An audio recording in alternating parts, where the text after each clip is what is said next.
Hi guys, welcome. Swipe in. Let me know if you're here, if you're joining me, if you're watching this on playback. Nice to see you. I am actually in my office. I'm hiding, so if there's an echo, you must excuse. And actually, I've been joking with Henny before the live and how rough I feel I look. I think the mothers out there can relate to last day of school chaos, and that's why I'm hiding in my office because. Try to do this Jeff Ed, a very important Jeff Ed, while also just not being in the front lines of mothering in this very moment. But they are out there, and they are probably going to knock on the door. So I apologize in advance. Swipe in if you're joining me. Come on in and say hi. So the topic for today is returning to fitness post-COVID. And what a relevant topic at the moment. What a highly requested topic as well. And it is a Jeff Ed that we did. I'm trying to remember when we did the previous one. Goodness, man, it has to be over a year ago already. And I think it was probably when we had the second wave, the big second wave. We did a return to fitness Jeff Ed with Dr. Jared van Zuidem. I always mix up his surname. Dr. Jared van Zuidem, and it was a very insightful Jeff Ed. It's been a useful tool that we've used throughout this time. And obviously, since it's been a year, there's been a few changes and a few new information, a few new things that have developed. But for the most part, a lot of it is still very true. So we thought we would do a little bit of a catch-up session, considering how many people we know just from the coaching side alone. We know of way too many of our clients that are currently that are infected or that have been in direct contact. So hi, Jolene. I see you are in the comments there. Swipe in, say hi, guys, if you're here. Hi, Tennille. Nice to see you. Come in and join and let me know if you're here. And guys, we actually thank you, Amy. Amy posted the previous Jeff Ed there in the comments for you guys so that you can see that. Guys, swipe in. Let me know who's here. If you're comfortable sharing with us, if you're currently struggling, or if you're wanting to return to fitness after COVID, let us know that too, because I think it's also helpful for us to see that there are so many people that are dealing with this and that you're not alone. There are very many people. And I think because we are in the privileged position on our side, because we're in contact with a lot of people, we know a little bit of a sample size, for lack of a better term. And it is wildfire at the moment. This last Omicron is seemingly way more infectious. It's spreading much faster. And very many people that have this last wave very quickly. Hi, Cash. Nice to see you as well.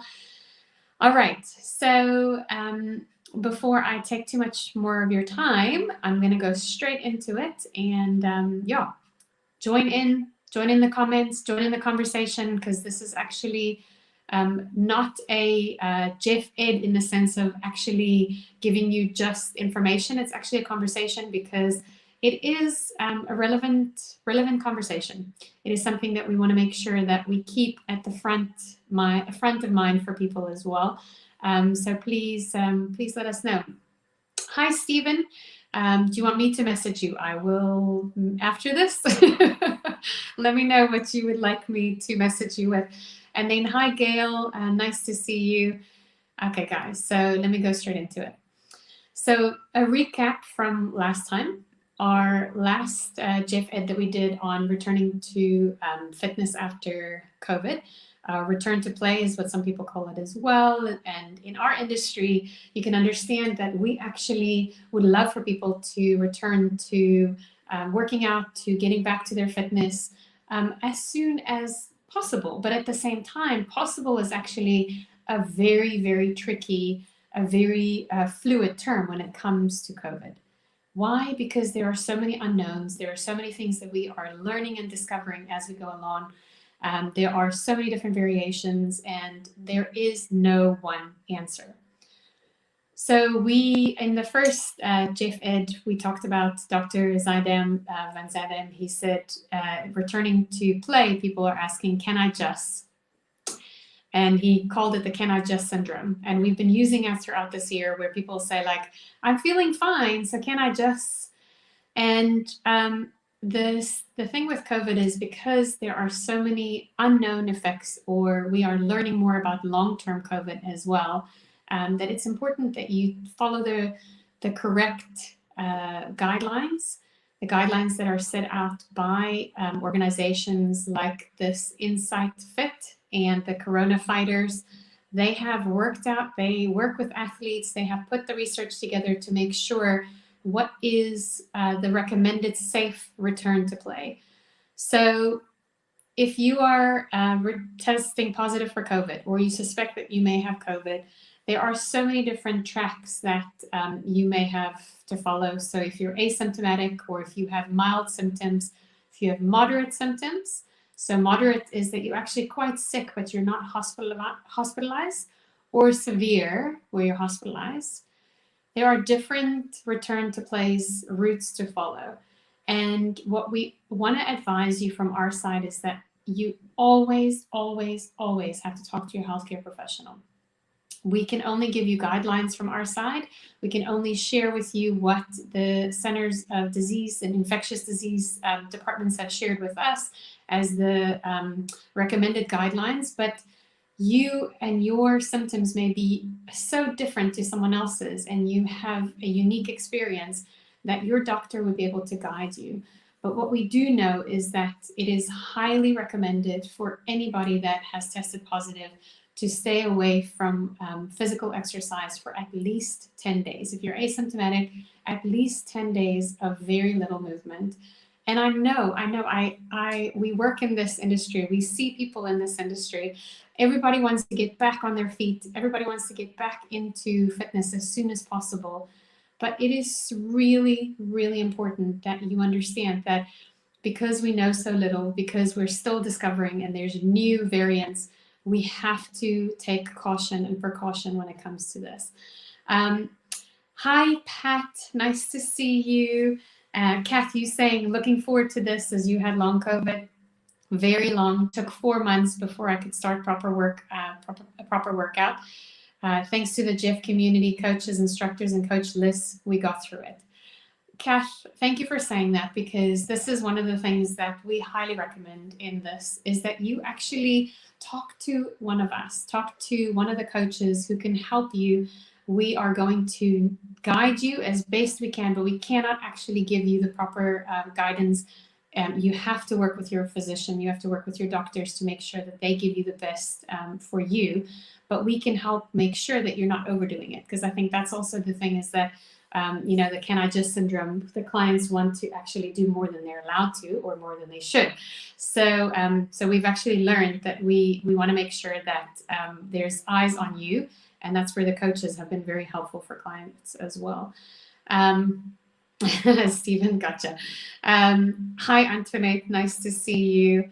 Yes, and thank you so much for tagging others, because we want to make sure that we point them back to this. So just to catch up for those of you who are joining now, this is a catch up and just a renewed look at making sure that when returning to fitness, what we need to know and what we need to do. So guys, we actually have some great resources already available on our website for you. It's under our blog. If you go to the blog function on our website and you go type in COVID, there is a return to fitness post-COVID blog post. That's the first GIF ed, and there's some resources there as well. That being said, I wanted to give you what hold on one second. Let me just get the full name. The NICD, so the National Institute for Communicable Diseases, have sent through some recommended return to play for us as well. And this is based on the most recent research, both for athletes and for everyday fitness. And one of the best tips to follow is the following. You ready? Okay, so COVID-19 patients who have experienced cardiac complications such as arrhythmia or myocarditis should rest for 3 to 6 months with regular testing before returning to regular levels of exercise. Now, I know for a lot of people that's going to be very hard to hear, because we want to return to cardiac fitness. And especially in what we do, we're all about working out and making sure that we get cardio exercise in. But this is what was recommended to make sure that you stay safe. So please be mindful of this. And if you have had a severe hospitalized, or if you've had any heart related complications with your COVID, please make sure that you follow this guideline and that you have close monitoring by your doctor. The next one is that patients with respiratory symptoms from COVID-19 should carefully monitor how they're feeling as they ease back into exercising, especially those who have pre-existing lung conditions. So the rule that the National Strength and Conditioning Association in the US, what they recommend for athletes is the following. It's the 50-30-20-10 rule. And what that means is that if you had very mild symptoms that you, after 10 days, in the first week returning to fitness, that you reduce your fitness by 50%. So what you did before, 50%. Then if you're feeling up to it, and as you're getting stronger, then you can reduce the reduction. Now remember, 50%, then reduction of 30%. So in other words, you return to 70%, then 20% reduction, and then 10% reduction every week following. So it's the 50-30-20-10 rule.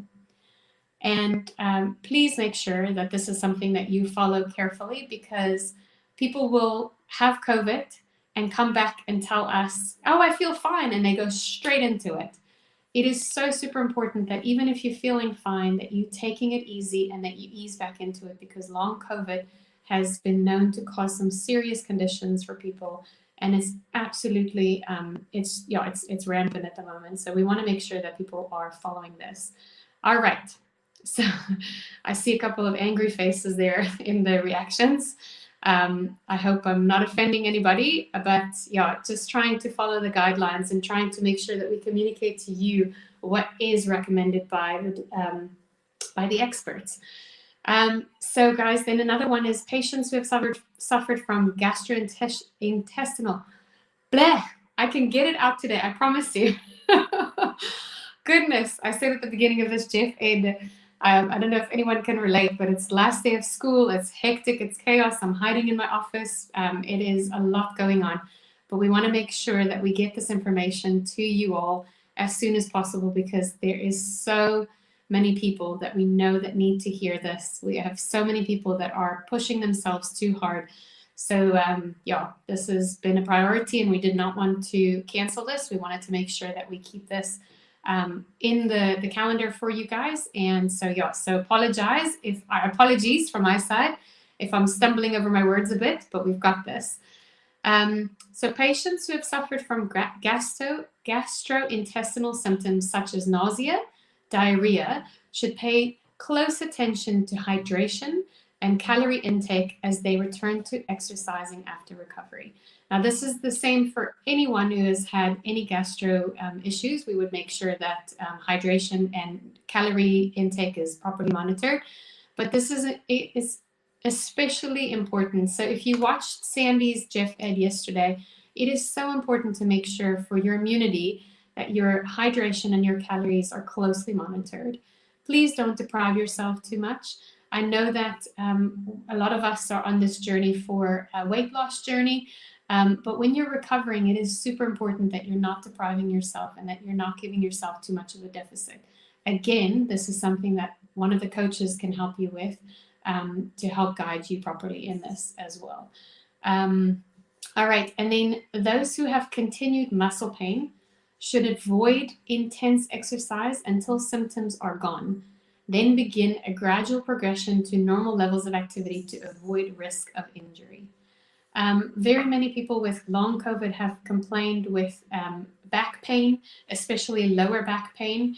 So if you're feeling like this is one of the things that you're struggling with or that you're dealing with, it's best that you go get some health care and that you have that checked out.